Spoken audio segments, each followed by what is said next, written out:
Jehovah's organization is deeply interested in our little ones. Parents, what do your children need most in these last days? And what provisions has Jehovah's organization made to assist you? We invite young and old alike to give undivided attention to Brother Daniel Sydlik as he considers the theme, Our Children, a Precious Inheritance. Brother Sydlik, please. Consider the miraculous event that God made possible when the first child was born on earth. Both Father Adam and Mother Eve contributed a part of themselves that developed within Eve's womb into a fully formed new person. Down till this day, this still incomprehensible event is described as the miracle of birth. As a reminder of this miracle, for a moment, let us consider how a baby comes into the world. Within just 270 days, the fertilized cell that is produced within the mother as a result of her union with the father grows into a baby made up of thousands of millions of cells of more than 200 kinds. And just think, the original creation, or the original cell created from the mother and father, has within it the information needed to make all these different kinds of cells. Yes, according to some marvelous program beyond human understanding, these billions of cells of so many different kinds are produced in just the right order and manner to create a new living person. Amazing, isn't it? Who then could you say is the real maker of the baby? Surely only an intelligent creator. The Bible psalmist sang at Psalm 103, "Know that Jehovah is God. It is He that has made us, and not we ourselves." How true that is. Parents, you well know that it is not because of any brilliance on your part that you have produced such a precious little bundle of life. There is no doubt about it.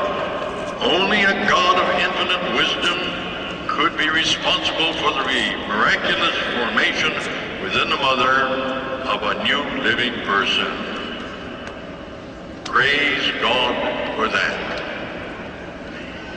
However, is Jehovah an unfeeling creator who simply instituted a process whereby men and women could produce offspring like themselves? Not at all. Please note the inspired Bible record at Psalm 127, verse 3. It says, "Look, sons and daughters as well are an inheritance from Jehovah. The fruit of the belly is a reward." As you ponder this text at Psalm 127:3, consider what an inheritance is and what it is evidence of. As an inheritance is like a gift. Often parents work long and hard to leave their children an inheritance. It may consist of money, property, or perhaps some especially treasured possession. In any case, it is evidence of the parents' love. Well, the Bible says that God has given parents their children as an inheritance. They are a living gift from Him. Would you say that your actions show that you view your little ones as a gift? I'll get it later.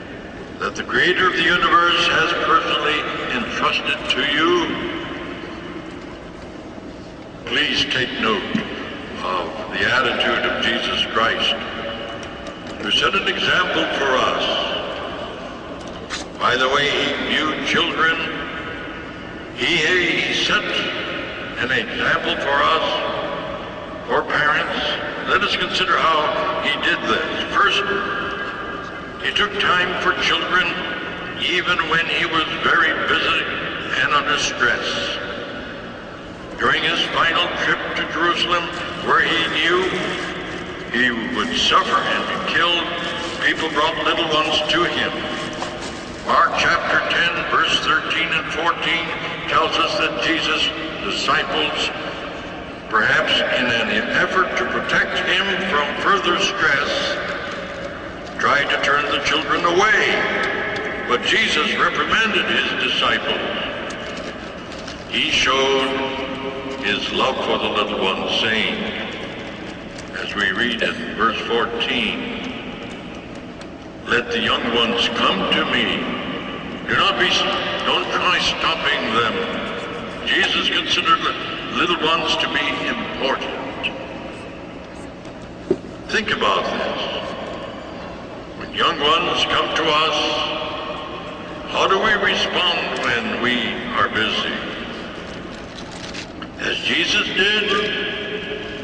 What children need, particularly from their parents, is what Jesus was willing to give them: time and attention. It is true that such words as "I love you" are appropriate and important, yet actions speak louder than words. The truth is that your love will be manifest not only by what you say, but even more so by what you do. It will be shown by the care, time, and attention that you give to little ones. Yet some have questioned whether children really need a lot of their parents' time. A child-rearing concept that has been skillfully marked and that many have considered attractive is called quality time. According to advocates of the concept, children don't need a lot of time from parents, just as long as the time spent with children is meaningful, well thought of, and planned. But is quality time concept a good one? Was it conceived with the welfare of young ones in mind? One writer noted, "For many conversations, or in many conversations with children from pre-kindergarten to 6th grade, the kids overwhelmingly indicated that what they wanted most from their parents was more time, as in undivided attention." He also said that children are desperate to be seen, truly known, rather than scheduled or psychologized. How then, one might ask, did this quality time concept become popular? Dr. Lee Salk, a professor of Cornell University Medical School in the United States, observed, "The term known out of parental guilt." So the term has grown out of parental guilt. People were giving themselves permission to spend less time with their children. Why doesn't so-called quality time with children make up for the lack of quality or quantity? An important reason is that parents teach their children most powerfully by example.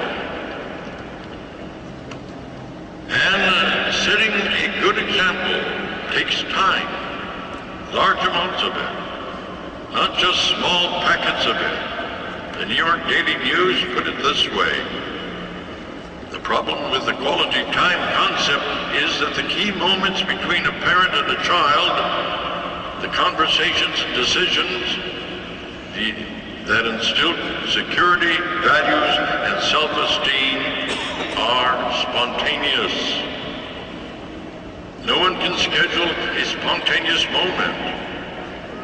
A parent may set about 15 minutes of scheduled or supposedly quality time to spend with a child, but who is it to say that the parent and the child, with each a good rapport during that time? And how will the child learn by example if those are the only minutes in the day spent with the parent? Jesus made sure that his disciples had plenty of time to learn from his parents. Besides teaching them, he ate with them, traveled with them, and even displayed with them, or he even relaxed with them. Young ones also need plenty of time and attention from their parents. In addition to the young giving your parents or your children generous amounts of time, what about showing them affection? Putting your arm around them and hugging them. Is this appropriate? Look again at Mark chapter 10 and note what Jesus did with the children who came to him. Verse 16 says, he took the children into his arms and began blessing them, laying his hands upon them. How do you think the young ones responded?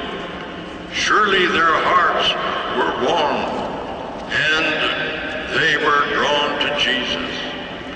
If there is affection and love between you parents and your young ones, they will truly and more readily be instructed.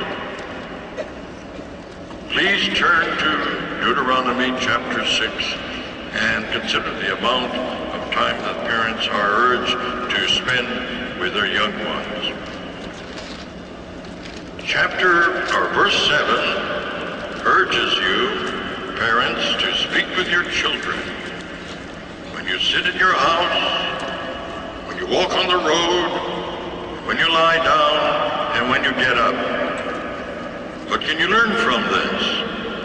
Well, just as children need time of food, need plenty of time for food, sleep, and to be healthy physically, they need lots of time with parents in order to benefit from parental example and teaching.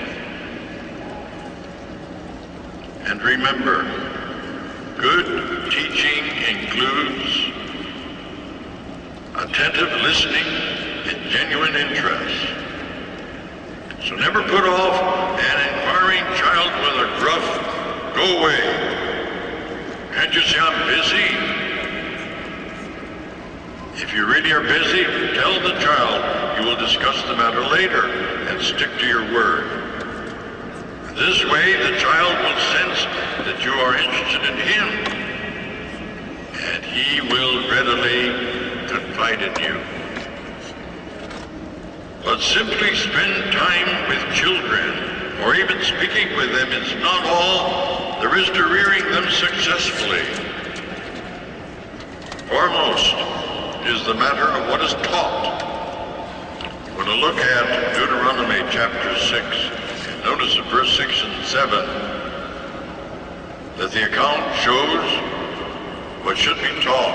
It says these words, that I'm commanding you today, you must inculcate them in your son. What are these words? that children need to be taught.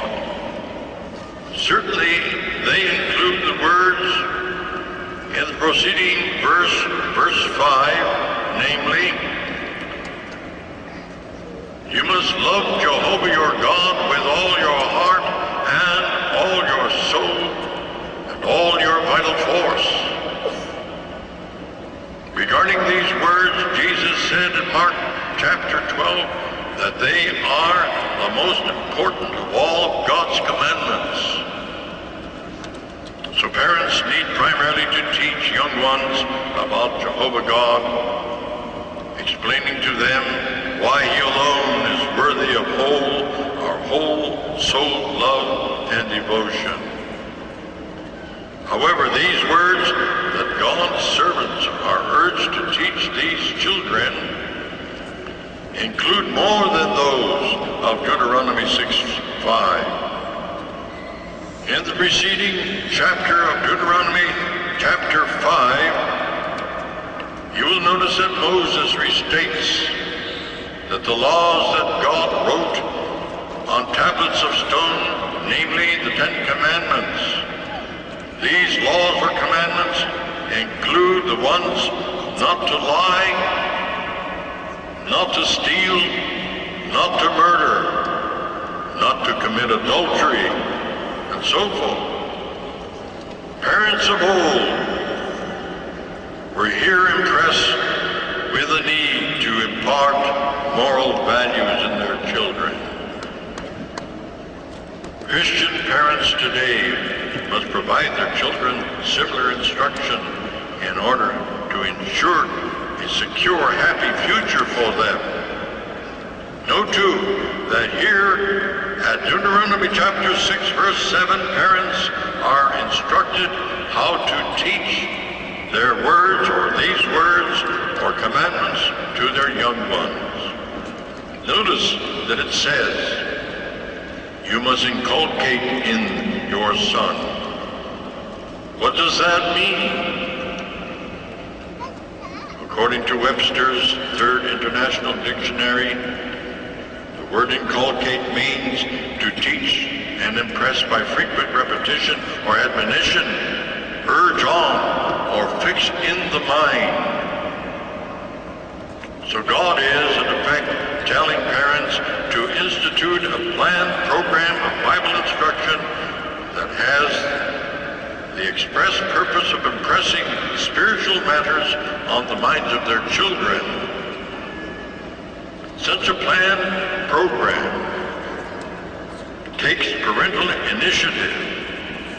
Note here in verses 8 and 9 of Deuteronomy chapter 6, the admonition of parents about inculcating these words of instruction in their children.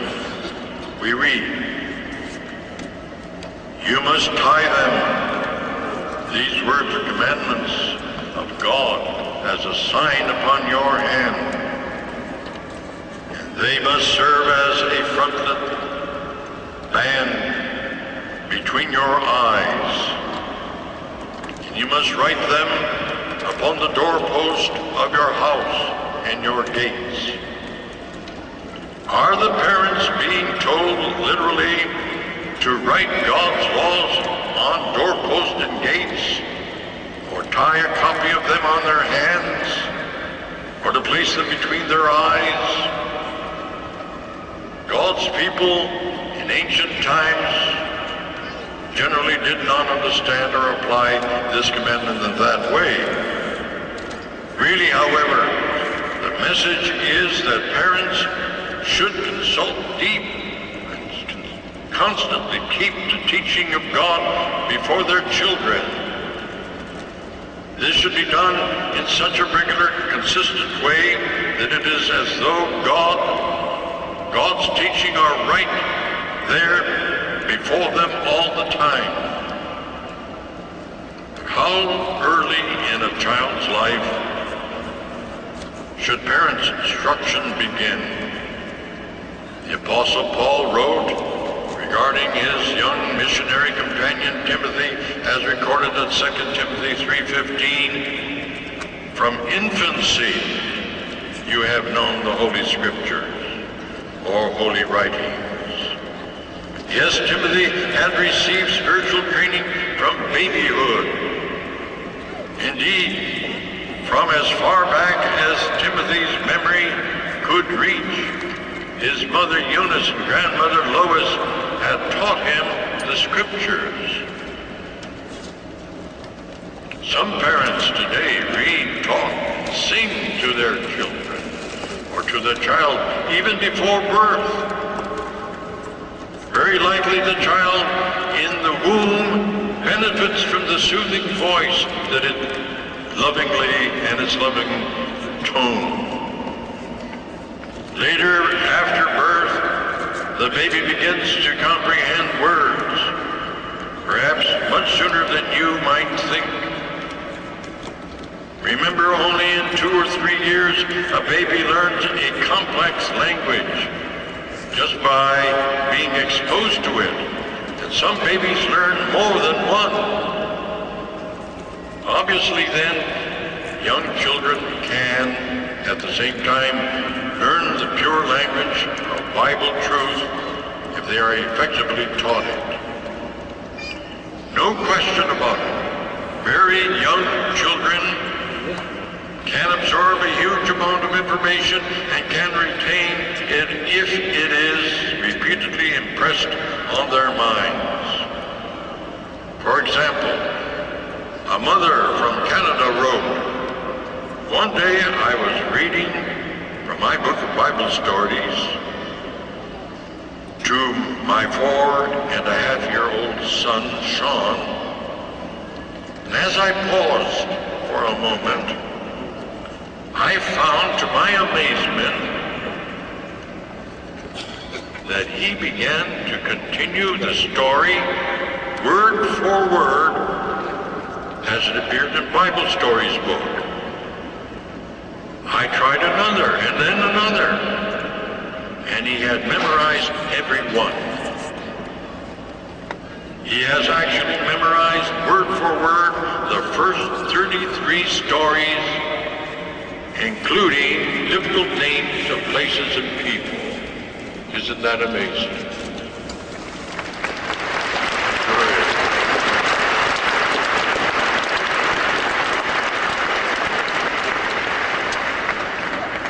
The many colorful pictures in the Bible story book grab the child's attention and assist the child to remember what is read.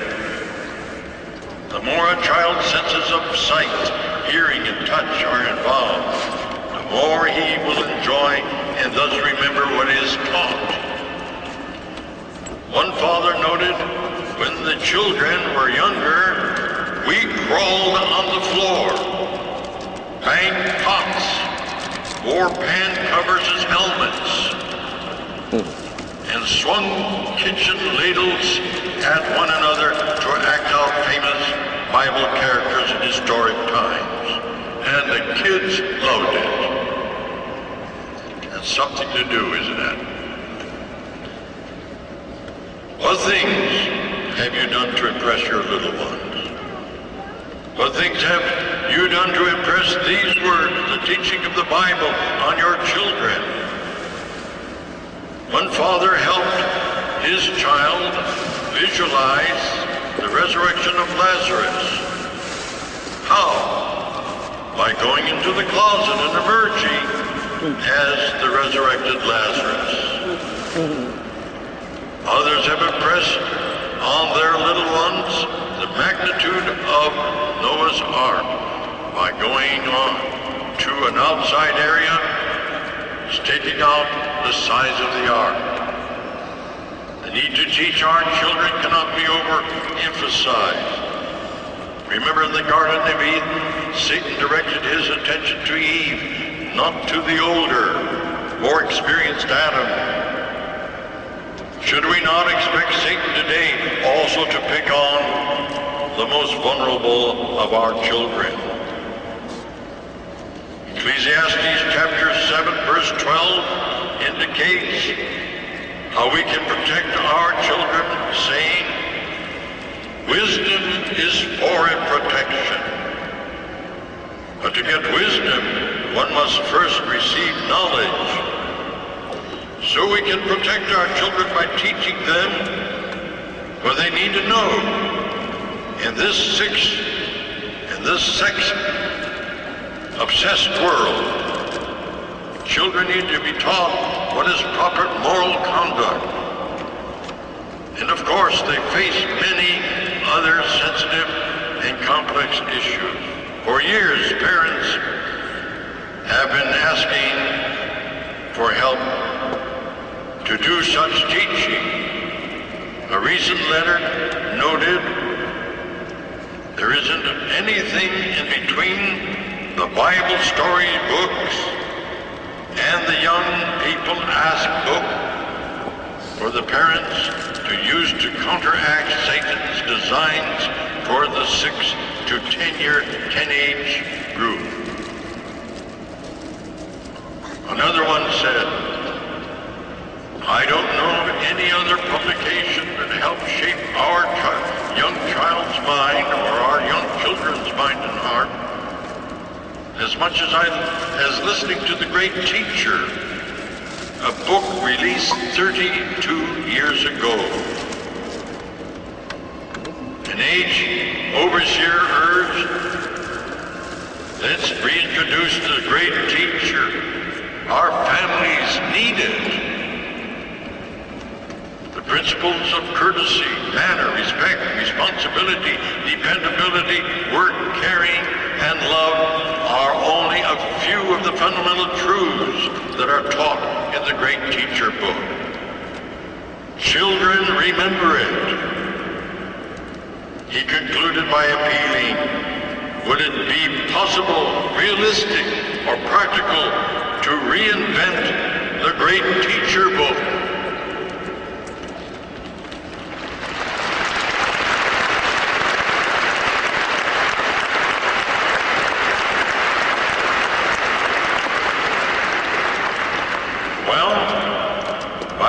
This overseer's letter was received in Brooklyn, a new book entitled Learn from the Great Teacher had already been prepared.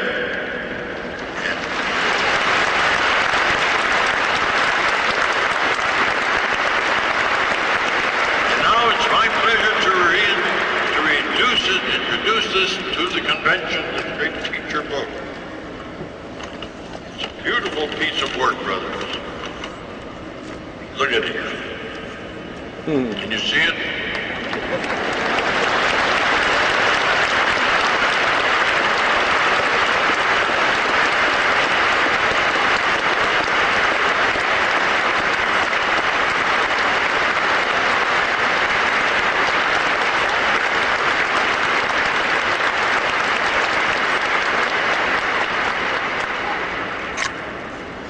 When you receive your copy, Learn from the Great Teacher, which is the name of the book,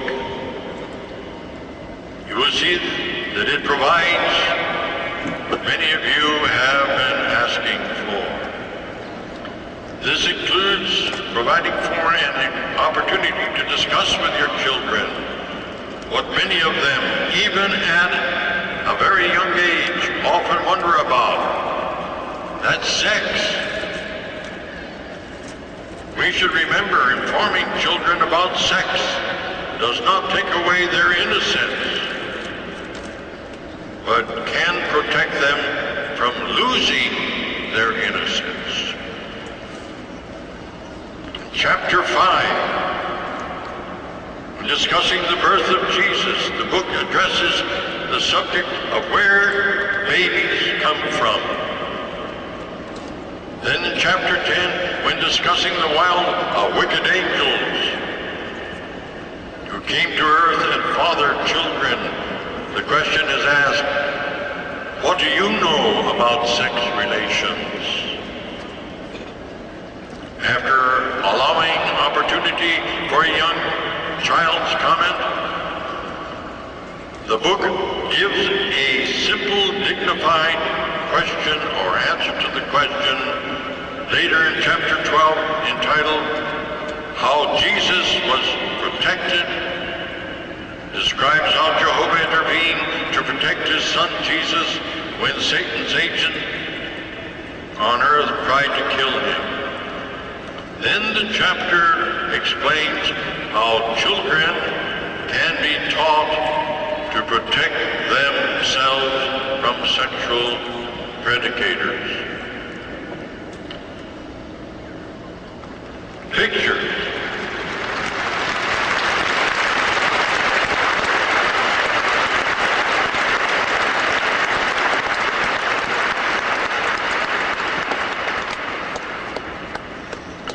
Pictures can teach a lot. This is shown by how much little ones have learned from the Bible storybook, which it's more than 125 pages. Over our new 256-page teacher book, this one here, of the same size of the Bible storybook, has more than 230 pictures in it. And there is a caption or description for each picture or group of pictures. Most of the 168 captions are in question form, and the answers to the questions can be found on the same pages as the picture. Many enjoyable sessions can be spent with children, simply looking at the pictures and answering the questions connected with them. Throughout this book, there are many well-placed questions followed by a dash, just as is found in the Great Teacher book. The dash is a reminder to pause and encourage the child to express himself, which children soon learn to enjoy doing. Satan's attack on our children have become more intense as this system draws to a close. The Apostle Paul wrote in 2 Corinthians 2:11, "We are not ignorant of his designs." Our new book explains how certain television shows and movies, as well as computer and video games with spiritistic overtones, can influence the young. It also discusses basic Bible teachings more fully than the Great Teacher book. For example, the book repeatedly makes clear that God and his Son are distinct from each other and thus are no part of a Trinity. It explains why we grow old and die, and the condition of the dead, and what the soul is, and what hell is, the grave. It includes a fine, simplified discussion of the ransom. It teaches about the resurrection, and why only 144,000 are resurrected to heavenly life. In particular, this new book highlights God's kingdom, explaining what it is and showing that all followers of Jesus, including the young ones, can tell others what they know about it. What to do in this hostile world can be a challenge. So one chapter shows how we can overcome our fears, which the Apostle Peter had to learn to do. There is a chapter entitled, How to Make God Happy. It discusses the issue of universal sovereignty in a way the children can understand, showing how even young ones can make God happy and prove the devil a liar.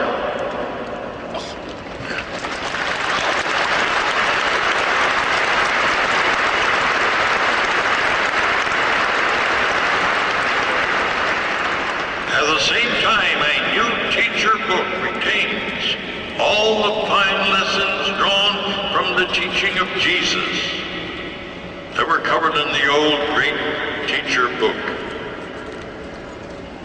These include his teaching on being kind, saying thank you, serving others, sharing what we have, loving our brothers and sisters, not being prejudiced because others are of another race or nationality, and many other lessons that Jesus taught. But New Book does more than tell about the teachings of Jesus. The pictures show both parents and children how they can practice them. Parents, do you feel that this new publication is going to be a help to you in teaching your children?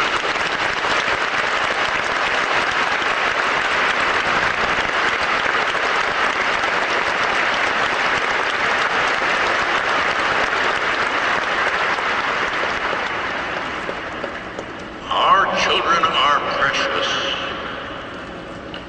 They are deserving of all the time, attention, and effort that we can give them. Believe me, they are. They are young for such a short time. Take advantage of every opportunity you have with them and to help them. You will never regret it. They will come to love you. Always remember your children are God's gift to you. What a precious inheritance they are. So treat them as a gift from God, as though you are answerable to God for how you rear them, because in fact you are. Brothers and sisters, your children, bless them. Jehovah gave them to you, even as we do know that to be true. Treat them with all tenderness that you can, and may God bless you.